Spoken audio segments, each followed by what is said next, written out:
Buonasera da Sicilia 24, le principali notizie. Arrestato il santone della comunità di Gibilman e accusato di maltrattamento sui minori assieme ai genitori di 2 bambini. I piccoli non andavano a scuola, erano costretti a dormire su materassi gonfiabili e a stare svegli la notte per fare da guardia al casolare. A Lampedusa, strage di migranti, 19 morti e 58 sopravvissuti, neonato si salva, morta la sua mamma. Palermo è mistero sulla donna trovata morta in casa, indagato il marito, per i familiari non è morte naturale, disposta l'autopsia. A Forza d'Agrona, il Messinese, 96 trasferimenti di residenza sospetti poco prima delle elezioni del 2024 portano a 5 arresti tra sindaco, consiglieri e vigili, 67 gli indagati. Truffa su fondi europei per la ricerca, 23 indagati a Palermo, la Procura europea ipotizza frode false nei progetti universitari. Catania, altro falso allarme bomba al centro smistamento poste della zona industriale, il quinto nelle ultime settimane. Niscemi. 300.000 euro per gli sfollati è il gesto simbolico del Movimento 5 Stelle durante la visita di Giuseppe Conte, soldi presi dal taglio degli stipendi. Calcio, il Catania punta a blindare il secondo posto e a prepararsi al meglio al play-off, decisive le gare con Picerno e Crotone.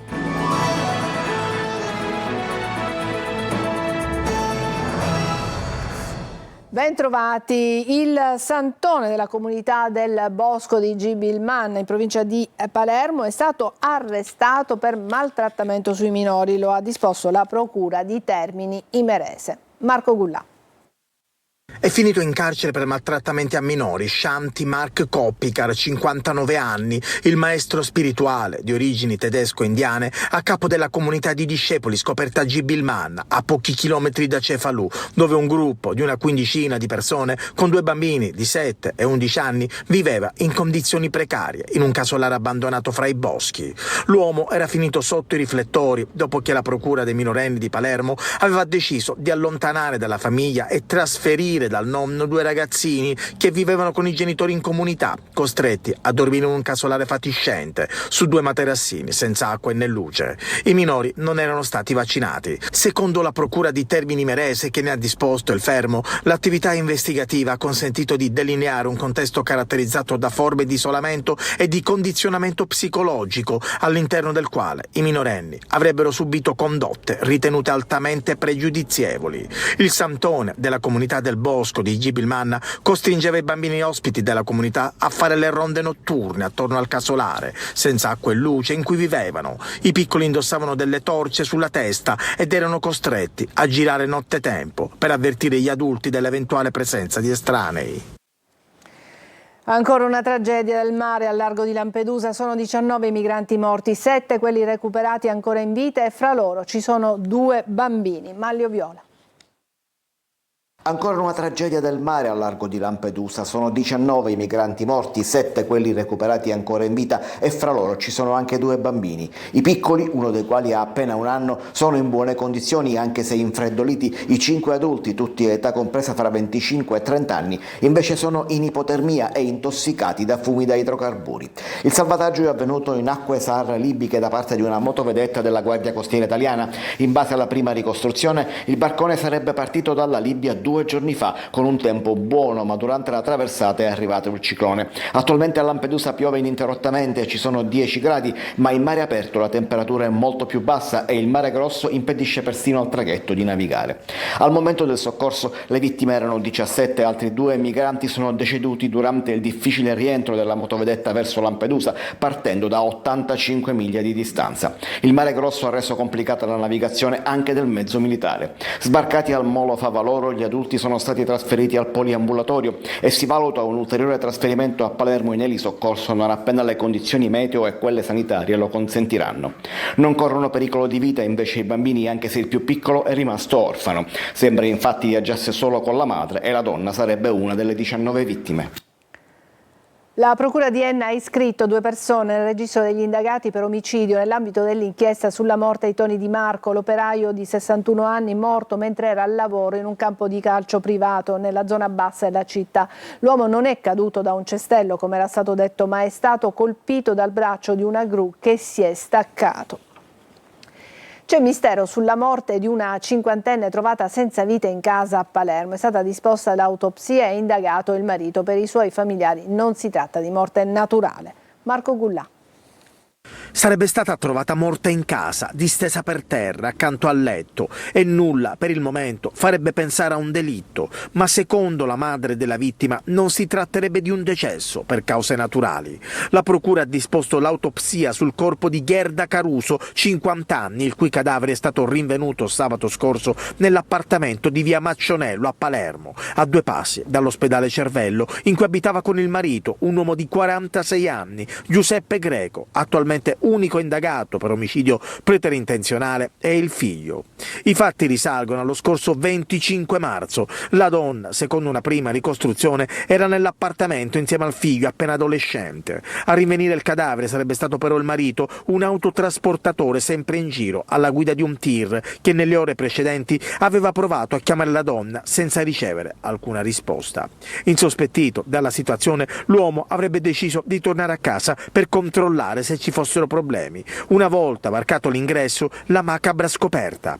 Un vicino di casa e familiare della vittima ai nostri microfoni parla così. Cioè, non ci vedo niente di anormale, diciamo. Questi rapporti come sono, come erano? Per me normali.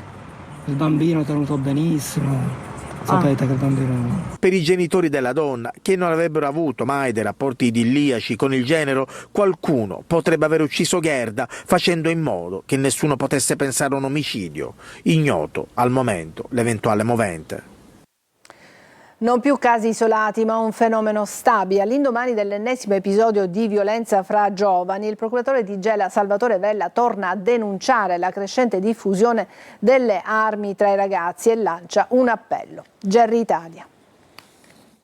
Dopo l'accoltellamento di lunedì sera e l'arresto lampo dell'accoltellatore, il procuratore capo Salvatore Vella torna a lanciare l'allarme sulla violenza tra i giovani, indicando con chiarezza un cambiamento profondo. Oggi anche le liti più banali rischiano di trasformarsi in aggressioni armate, non più un episodio isolato, ma il segnale di una deriva ormai strutturale. Non si tratta più di emergenze episodiche, i casi registrati negli ultimi mesi raccontano un'escalation costante, un dato che preoccupa soprattutto per la rapidità con cui le situazioni degenerano. Pochi secondi, una discussione, si passa alla violenza. Un salto che, sottolinea la procura, segna un cambiamento culturale prima ancora che criminale. Continua a sembrare che nel caso in cui avvenga una lite l'unico strumento per affermare la propria persona o il rispetto del proprio onore sia fare sgorgare il sangue. Questo è una situazione che va oltre, diciamo, quello che può essere consentito in una realtà produttiva, viva, socialmente viva, appunto come Gela. Da qui l'appello: non basta l'azione delle forze dell'ordine, serve una risposta più ampia che coinvolga famiglie, scuole e tutte le agenzie educative. Fare rete, prevenire e intervenire prima che il conflitto esploda. Se avete amici che vanno in giro armati anche soltanto di un coltello,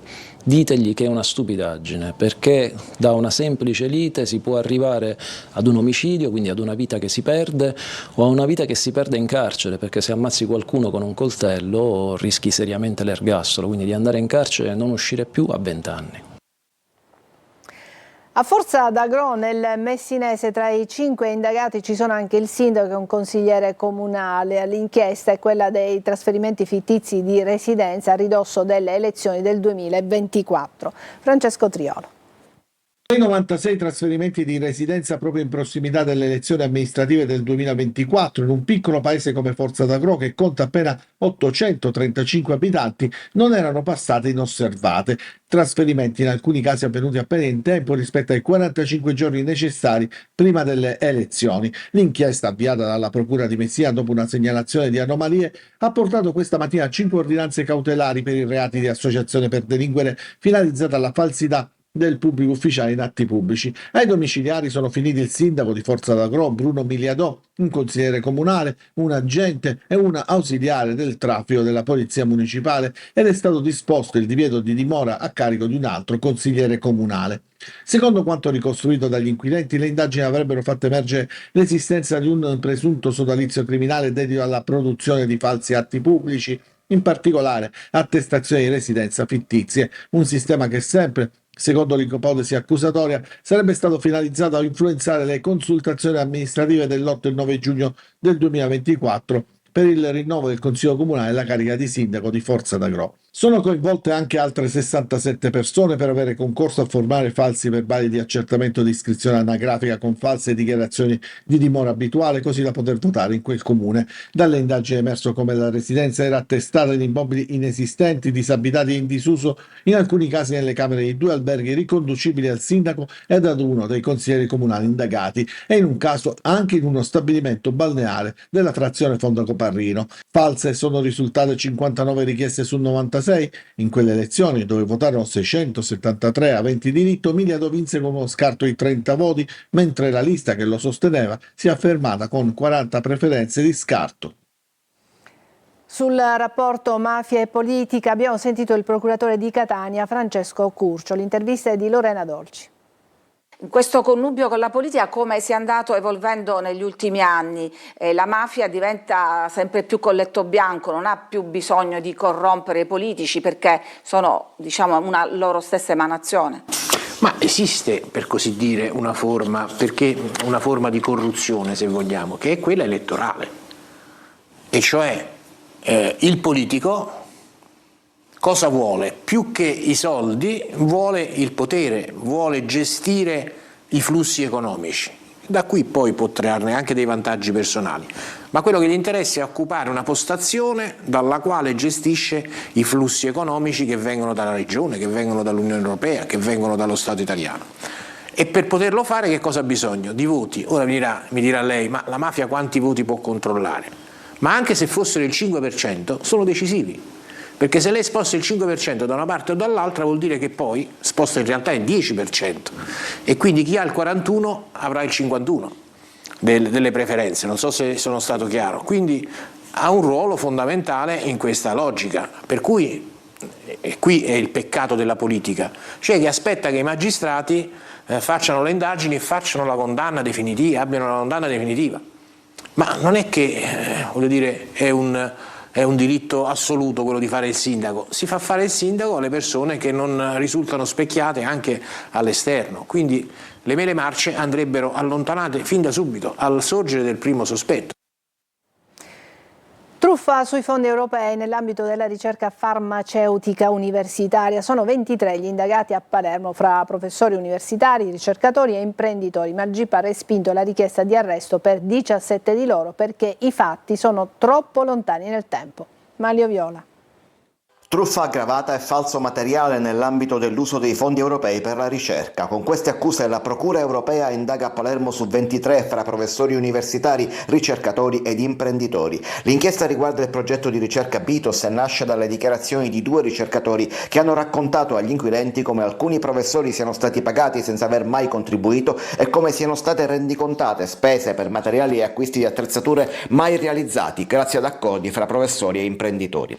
Il progetto BITOS è una ricerca nel campo delle tecnologie biologiche, chimiche e farmaceutiche. Indagando sulle attività del Dipartimento dell'Università di Palermo diretto dal professor Vincenzo Arizza, i PM Geri Ferrara e Amelia Luise si sarebbero poi imbattuti anche in altri progetti come la ricerca Smiling. Nel mirino della procura anche Antonino Fabrizio, amministratore e titolare di fatto dell'associazione Progetto Giovani e dell'associazione Più Servizi Sicilia. La truffa ipotizzata risale agli anni fra il 2018 e il 2023. A dicembre del 2024 la Procura europea avanzò al GIP 17 richieste di arresto, tutte respinte dallo stesso GIP lo scorso 6 febbraio.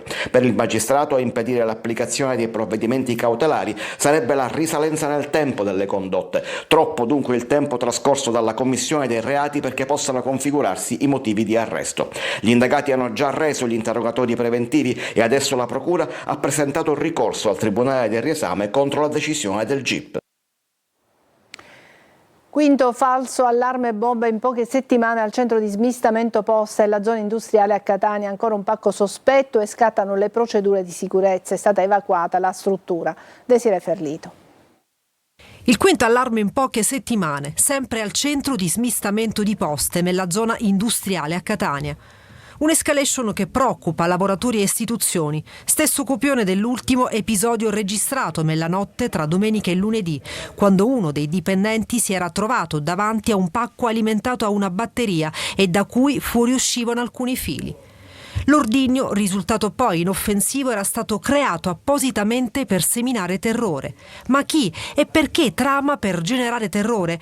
Potrebbe essere un avvertimento nei confronti di qualcuno e per quale ragione? Intanto monta la preoccupazione anche tra i sindacati. Il segretario dell'ULG Comunicazione parla di minaccia inaccettabile alla sicurezza pubblica, sottolineando il clima di tensione crescente e ribadendo la piena fiducia nel lavoro delle forze dell'ordine. Anche questa volta è stato un dipendente a notare il plico sospetto, attivando immediatamente le procedure di sicurezza. Sul posto sono intervenuti gli artificieri della questura, l'area è stata messa in sicurezza e tutti i dipendenti sono stati fatti uscire dalla struttura in attesa nel piazzale del centro. Quel che è sicuro è che 5 allarmi in pochi giorni è un segnale troppo forte che non può più essere ignorato. Adesso una breve pausa, tra poco.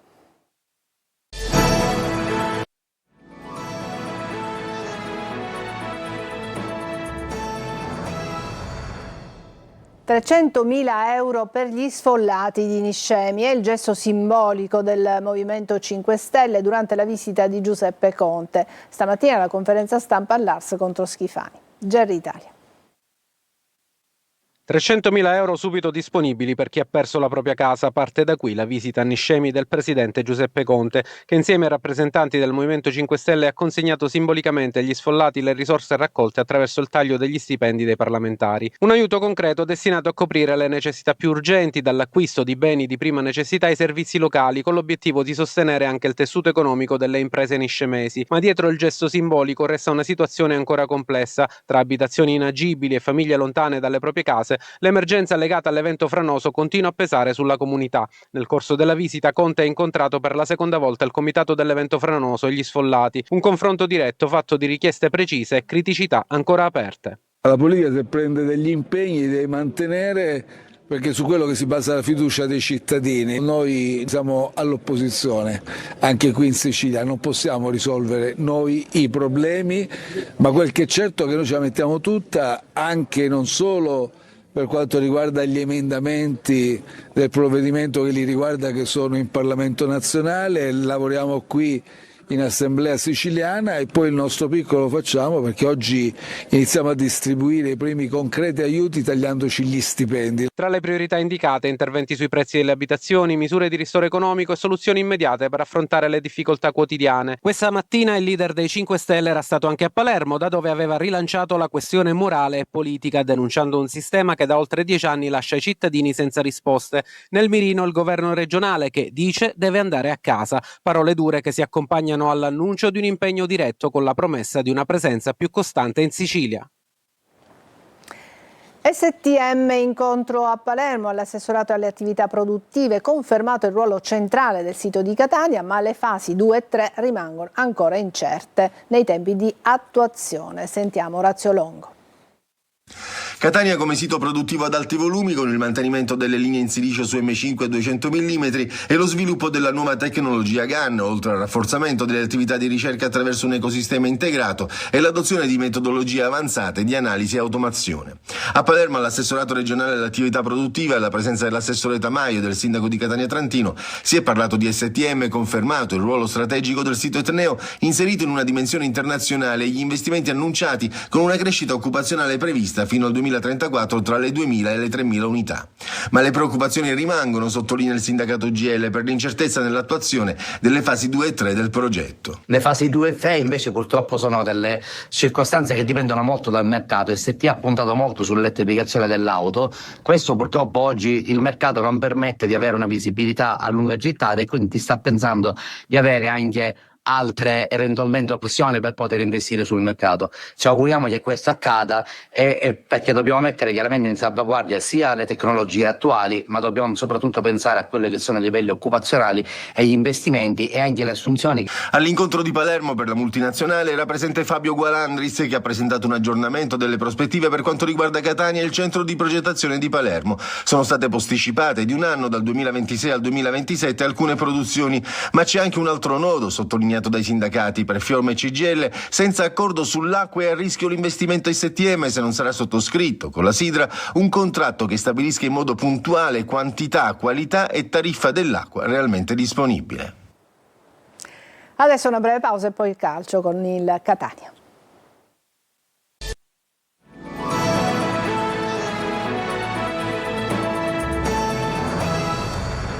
Eccoci al calcio, il Catania cerca la matematica certezza del secondo posto per preparare poi i play-off. Marco Carli. Se non è già centrato, poco ci manca. Il secondo posto, abbondantemente blindato con la vittoria di Latina e i risultati delle avversarie dirette dell'ultimo turno, ha bisogno della matematica. E anche per avere o rendere più vicino il conforto definitivo dei numeri, i 3 punti con il Picerno lunedì sarebbero importanti, oltre che per dare seguito ai progressi evidenziati dal Catania, soprattutto nella prima metà del secondo tempo del Francioni, quando i rossazzurri sono stati padroni del campo. Viali lavora proprio per questo. Il macro obiettivo l'ha definito: la fase offensiva. Fare apprendere i concetti è il tema dominante, è, se vogliamo, il motivo preponderante per cui l'allenatore è stato scelto.